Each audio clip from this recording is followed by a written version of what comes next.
Have a good day! Nagto-12 na dito sa Japan. After magdilig-dilig ng konti. Ayan.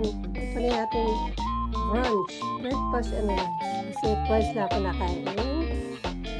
Ganyan. Una, tomato juice muna with hinato powder.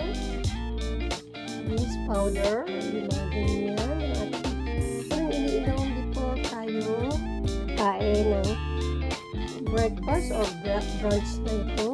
Okay? You have your bitter gourd, yung ginawa kong pickles. Tapos pickles, tofu with samgyang, miso. Ginawa kong sausawan na sili na tanim namin na yan, suka. You have a green tea. Kaluluto lang na rice and tanim natin tomato. This is garlic. Fish, ayan, at maybe na ako. Ito na yung nasa mga tanim ko. Nasa rin. Ayan, let's eat na tayo, guys. Thank you for the blessing. Thank you, Lord Jesus. Amen.